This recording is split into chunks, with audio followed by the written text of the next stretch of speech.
अगर आप में से कोई आदमी सरकारी अस्पताल जाएगा, गवर्नमेंट हॉस्पिटल, भगवान न करे कि कोई जाए,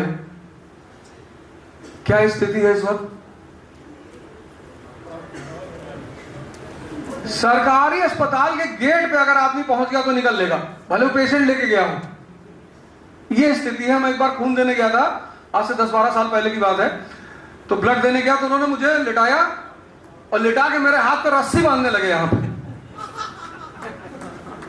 मैंने काटोगे कहा नहीं भैया। तो यहां रस्सी, उसके बाद एक डंडा। हमने कहा ये क्या करने जा रहा है? कहा वो खून निकालेंगे। हमने कहा रस्सी बांध के। भाई ब्लड देने से पहले आपने ध्यान दिया होगा, आप में से बहुत लोगों ने दिया होगा, आपको ब्लड प्रेशर की मशीन लगाई जाती है, आपका बीपी चेक किया जाता है। पता लगा ब्लड देते देते बढ़ गया तो जिसको बचाने गए थे उसके साथ अगला भी निकल लिया। अपनी भी सुरक्षा करनी पड़ती है। ऐसा नहीं है कि सीधे पहुंच गया ब्लड देने के लिए। वो आपने वहां देखा होगा, स्टैनली रोड पे एक ब्लड बैंक है। स्टैनली रोड की तरफ से अगर आप इलाहाबाद में जो लोग रहते हैं देखे होंगे, स्टैनली रोड पे ब्लड बैंक है। तो मैंने उनसे कहा भैया ऐसा करो, हम अपने पैसे से ब्लड निकलवा लेंगे, हम प्राइवेट उसमें जा रहे हैं, आप मत निकालो भैया। पता नहीं ब्लड निकालते निकालते किडनी लीवर पता नहीं क्या क्या निकाल लो, हम भैया जा रहे हैं। और एक जमाना था, मैंने देखा वो जमाना 1970 का जो दशक है। आप कई सारे बुजुर्ग बैठे हुए यहाँ पे, आपने देखा होगा 1970 के दशक में सरकारी अस्पताल के डॉक्टर सबसे फेमस डॉक्टर हुआ करते थे।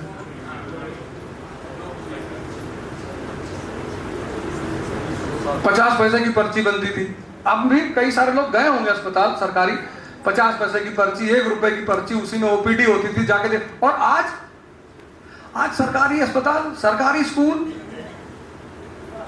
भारत कोई विकसित मुल्क थोड़ी है। आज भारत को जो सबसे ज्यादा जरूरत है वो स्कूल और अस्पताल की है। एक डॉक्टर अंबेडकर, एक राम मनोहर लोहिया, एक ज्योतिबा फूले, सावित्रीबाई फूले, सिर्फ एक लोग इतनी अच्छी शिक्षा पाए और कितना दिशा को परिवर्तित कर दिया। और अगर 1 अरब 50 करोड़ के देश में सिर्फ 50 करोड़ लोगों को अच्छी शिक्षा मिल जाए तो आप सोचो देश कहां से कहां पहुंच जाएगा। कर्जन आया, उसको टास्क दिया गया था कि भाई राष्ट्रवाद की धारा मजबूत हो रही, इसको कमजोर कर, किसी तरह कुछ भी कर, चाहे जो कर उसको कमजोर कर। उसने कहा अच्छा। तो बंगाल का जो सामाजिक संरचना थी उसमें जो जमींदार थे वो हिंदू थे और जो किसान थे वो मुसलमान थे।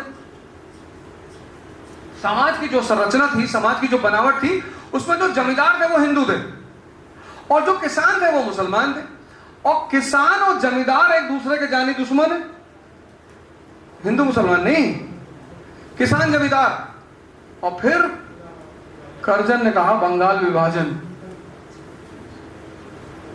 और बंगाल विभाजन उसने इतने शातिर तरीके से किया कि जो मुस्लिम बाहुल इलाका था, जिसको आज आप बांग्लादेश देख रहे हैं, उसको उसने एक तरफ कर दिया, और जो हिंदू बाहुल इलाका था, बिहार, उड़ीसा और कलकत्ता वाला इलाका, उसको दूसरी तरफ कर दिया। यानी उसने जो बंगाल का विभाजन किया वो हिंदू मुस्लिम आधार पे किया, प्रशासनिक आधार पे नहीं किया, हिंदू मुस्लिम आधार पे किया। तो फिर राष्ट्रवादियों को लगा कि तुम तो एक साजिश कर रहे हो, तुम हमारी राष्ट्रवाद धारा को कमजोर करना। तो हम समझ गए, तुम्हारा सारा खेल समझ गए, और स्वदेशी आंदोलन शुरू हो गया। जैसे आंदोलन शुरू हुआ, हिंदू मुसलमान सब आए।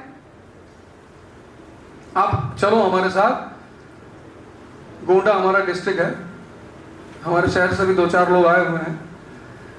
हमारे यहां जब कांवड़ की यात्रा निकलती है तो सबसे ज्यादा खाने पीने की व्यवस्था तरफगंज रोड पे मुसलमान ही करते हैं,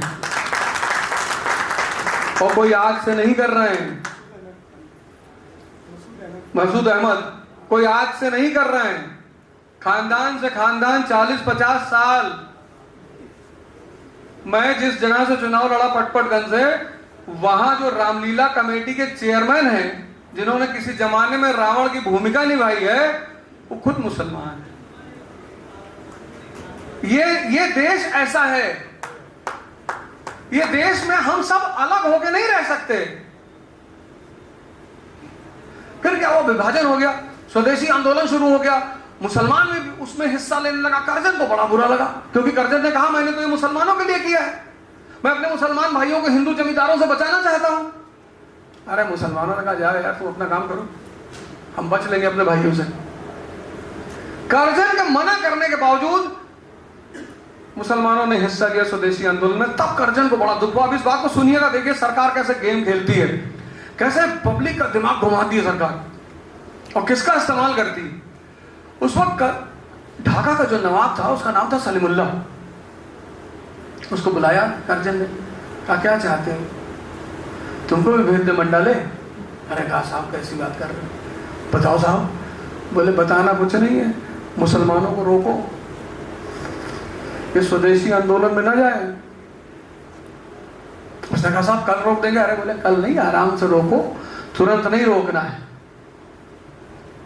सलीमुल्लाह ने फिर अपने नीचे मातहत लोगों को बुलाया, फिर मुसलमानों को बताया जाए कि साहब ये गंगा में डुबकी लगाना, ये रक्षाबंधन भारत का हर आदमी के लिए रक्षाबंधन है। आप कहेंगे क्यों? ये एकमात्र देश है जिस पे विदेशी आक्रमण हुए हैं लगातार। शक आए, कुषाण आए, हूण आए, कोई एक आक्रमण हुआ है? तो जब आप किसी को रक्षा बांधते हैं तो आप उससे गारंटी लेते हैं कि भैया आप हमारी रक्षा करोगे। सब इस देश में त्योहार मनाते थे, सब। अकबरनामा मैं आपको दिखा दूं, ये त्योहार किसी व्यक्ति का नहीं होता, त्योहार संस्कृति का होता है, भूगोल का होता है। मार्च में अभी फसल कटी, जब मार्च में गेहूं की, तो सिर्फ हिंदुओं घर में कटी। मुसलमान वो भी किसान है, उनके यहां भी गेहूं की फसल कटी। मार्च में अगर मटर बोया, मटर पकी, तो सिर्फ हिंदू खेत में पकी। दो त्योहार बहुत फेमस है और दोनों का संबंध किससे है? अर्थव्यवस्था से। मार्च में जब फसल कटेगी तो होली मनाई जाएगी, और जब अक्टूबर में फसल कटेगी तो दिवाली मनाई जाएगी। दोनों का संबंध समृद्धि से है। और जो धनतेरस का त्योहार है वो इसीलिए मनाया जाता था कि भैया फसल आ गई है, थोड़ा बहुत सोना लेके घर में रख लो, पता नहीं कब कोविड आ जाए, किसको कितनी पैसे की जरूरत पड़ जाए, तो आपातकाल के लिए कुछ पैसा बचा लो। वो सबके लिए है भाई। आप सोना खरीद कर रखोगे तो सिर्फ हिंदू फायदा करेगा? सबको करेगा। अब मुसलमान थोड़ा सा आंदोलन के बाहर हुए। जैसे बाहर हुए दंगा शुरू हो गया। दंगा शुरू हुआ तो मुसलमानों का एक संगठन सर आगा खान के नेतृत्व में शिमला पहुंचा, वाइसरॉय से मिलने, मिंटो से। कहा साहब हमको सुरक्षा चाहिए साहब, और साहब सिर्फ सुरक्षा नहीं चाहिए साहब, हमको कुछ गिफ्ट भी दीजिए साहब, हम आपके साथ हैं, देखिए हमको मार रहे हैं हिंदू लोग। तो मिंटो ने कहा कि सरकार से भिखारियों की तरह नहीं मांगा जाता है, सरकार से मांगने के लिए संगठन बनाना पड़ता है, एनजीओ बनाना पड़ता है। बर्बाद उत्थान पार्टी एनजीओ।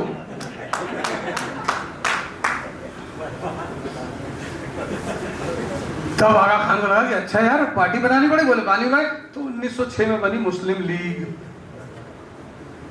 1905 में स्वदेशी आंदोलन, 1906 में मुस्लिम लीग, 1915 में हिंदू महासभा, 1920 में अकाली दल।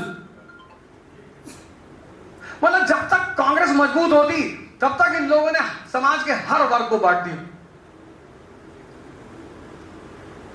1930 में राउंड टेबल कॉन्फ्रेंस, गोलमेज सम्मेलन अंग्रेजों ने बुलाया। कहा भारतीयों को बुलाओ भाई, गांधी जी को बुलाओ, पूछो इनसे क्या चाहिए।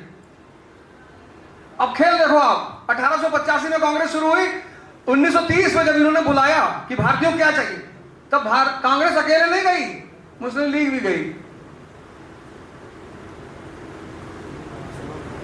हिंदू महासभा गई, अकाली दल, सबको सामने बैठा दिया। बोले अब क्या चाहिए? बोले साहब हम लोग को तो पता नहीं क्या चाहिए, हम लोग तो जान जाते तो मांगते जरूर आपसे साहब। अब जैसे आम आदमी पार्टी शिक्षा स्वास्थ्य की बात कर रही है, इस देश की जनता को समझना चाहिए कि शिक्षा ही उनके बच्चों को डॉक्टर अंबेडकर के रास्ते पे ले जाएगी, तभी वो महान बनेंगे। जब से राजनीति ज्वाइन की है तब से सुन नहीं पा रहे हैं, तो आप लोग को अब देख के बड़ी दया आ रही है। अरे भगवान, रात में 2 बजे फोन कर रहा है, भैया लेडी हार्डिंग में एडमिट करवा दो भैया। पहले पढ़ाते थे चुपचाप, दिन भर क्लास लिए, रात में आराम से सोए। विचारशीलता तो चलती ही रहती थी कि भाई हाँ ऐसा है वैसा। अब तो विधानसभा के लोग हैं, हमसे पत्रकारों ने पूछा कि आप चुनाव हार गए, मैंने कहा आपकी नजर से हारे होंगे, 46,000 वोट मिला, एक विधानसभा है मेरे पास। मेरे सामने एक ऐसे प्रत्याशी की जमानत जब्त हो गई है जो एक बार का विधायक, 2 बार का निगम पार्षद रहा है और पहली बार राजनीति में उतरे। और आप सब लोगों ने इतना समर्थन किया, यूपी से तो इतने लोग आए कि मुझे किसी का चेहरा ही नहीं याद है। जो भी देखो भाई भैया वो बलिया से आए। हमने कहा भैया मारना मत किसी को, बलिया से आए तो नारा लगाएंगे, वीरों की धरती जवानों का देश, बागी बलिया उत्तर प्रदेश। हमारा ड्राइवर जा रहा था बलिया में, गाड़ी चला रहा था, मैंने कहा यहाँ किसी को साइड मत मारना है, बलिया है, ये दिल्ली नहीं है बेटा, आराम से। अगर तुमको साइकिल वाला हॉर्न मार रहा उसको भी आगे जाने तो भैया जाओ, हम आराम से गाड़ी चलाओ। शादी में जाना है, जेल नहीं जाना। आम आदमी पार्टी वाले हैं, कोई भी कार्ड लगा देंगे कि भैया, उनको तो कुछ लगाना है कि आम आदमी पार्टी के नेता जा रहे थे भाई, इनके 8 इंडिकेटर चल रहे थे। मैंने 4 है साहब, बोले 8 हर तरफ इंडिकेटर चला रहा था। ये अवधोजा जो है इसके 8 इंडिकेटर चल रहे थे। कौन साबित करेगा भैया? तुमने कहा आराम से गाड़ी चलाओ, धीरे धीरे चलो। सांप्रदायिकता आपके मन में ठूसी गई एक जहर है। हर वो सरकार जिसको जनता के लिए काम नहीं करना होता है वो ऐसे ही करती है। हिटलर भी यही करता था। हालांकि हिटलर ने मरने से पहले एक बात कही थी, मुझे वो बात बड़ी याद आती है, आज मैं आपको बता रहा हूं, आज मन पे आपसे साझा कर रहा हूं। उसने कहा था मैं दोबारा फिर आऊंगा।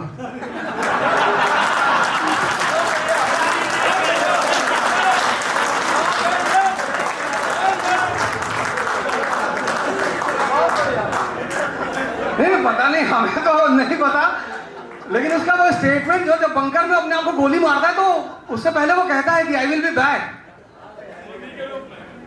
और पता नहीं जिसका, मुझे तो पता नहीं।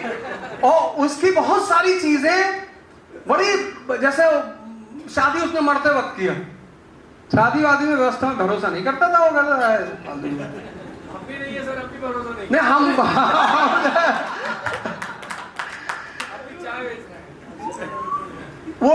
वो भी अपनी जीवनी में लिखता है कि मैं पेंटर होना चाहता था। तू क्या पेंट करेगा?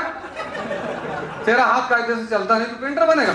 उल्टी सीधी कहानी अपने बारे में, सिर्फ जनमानस को भावुक करने। भैया हम चाय बेचते थे। और इस देश की जनता भावुक बहुत है। आप देखो जब कोई उधार मांगने आता तो यही तो कहता है बहुत बीमार है भैया, और अगले महीने 10 तारीख को पैसा वापस कर देंगे। और जब वो कहे अगले महीना 10 तारीख तो साल कंफर्म कर लेना देने से पहले, क्योंकि साल वो नहीं कहते, वो कहते भैया जुलाई में दे देंगे। अब जुलाई 2035 भी हो सकता है।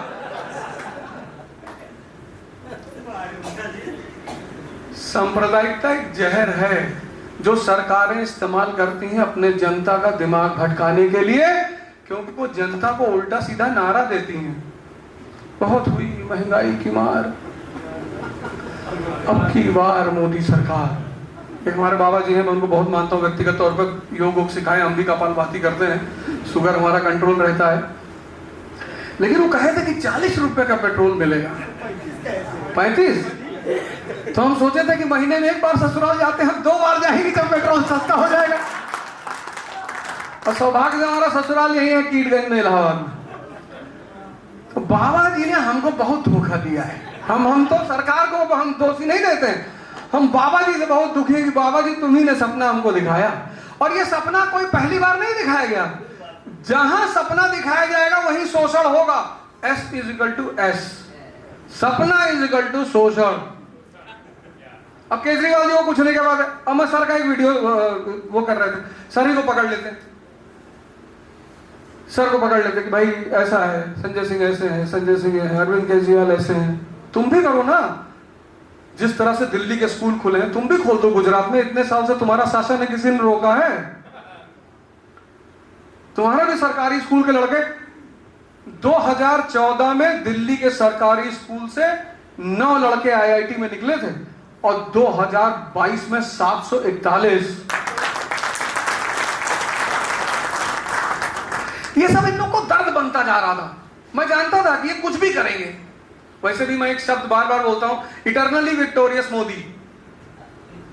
ईवीएम यही तो उसका फुल फॉर्म है। मैं उसको यही बोलता हूं। हालांकि मैंने अपनी हार की जिम्मेदारी किसी को नहीं दी। अगर आपने वीडियो सुना होगा तो मैंने कहा ये मेरी व्यक्तिगत हार है, क्योंकि मैं अपने लोगों से मिल नहीं पाया और ये यथार्थ है। अगर मुझे 2 महीने का टाइम और मिल जाता तो मैं ये नहीं जानता मैं हारता या जीतता। लेकिन एक अच्छा, अभी भी लोगों ने बड़ा सम्मान किया मेरा। मैं पटपटगंज के लोगों को इस मंच से धन्यवाद दूंगा। जिसके भी मैं घर गया, चाय पानी नाश्ता, सब ने कहा कि मास्टर साहब आए। और मैं उन लोगों से कह रहा था, मैंने कह रहा था देखो इनके जहां से मत आना भाई साहब, ये बहुत टॉर्चर कर चुके हैं लोगों को।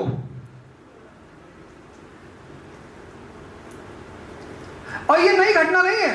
नेपोलियन 1789, देश आर्थिक संकट का शिकार, खत्म। वो भी अपनी जनता से कहता है गुड डेज अहेड। ये जो नारा है ना, अच्छे दिन, ये उसी का था। वो अंग्रेजी में था, हिंदी में बोल दिए। ये नारा नेपोलियन का है। उसने भी कहा था गुड डेज अहेड, अच्छे दिन आएंगे। यही नारा दिया हिटलर ने। 1929 का इकोनॉमिक डिप्रेशन आ गया, जनता परेशान हो गई, इन्होंने नारा दे दिया। मुसोलिनी ने यही नारा दिया। और जानते हैं सबका अंत कहां हुआ? सबका अंत हुआ युद्ध में, जनता के विनाश में। हिटलर ने लड़ाया यहूदियों को और जर्मनों को, बड़ा मजा लिया जर्मनों ने शुरू में, यहूदी मारे जा रहे, यहूदी मारे जा रहे। और हिटलर ने जर्मनों से कहा था कि मैं तुमको स्वर्ग भेजूंगा। और वो आदमी वचन का बहुत पक्का था। वो इतना वचन का पक्का आदमी था, उसने दूसरा विश्व युद्ध कराया, जर्मनों को डायरेक्ट स्वर्ग भेजा, कोई नीचे बचा ही नहीं। यहूदी और जर्मन, वही काम उसने किया वहां जर्मनी में, लड़ाया, भटका दो सामने वाले को। सामने वाला आपसे कहेगा शिक्षा, आप भटका दो शिक्षा, तो तेरा मंदिर टूट गया। कहां?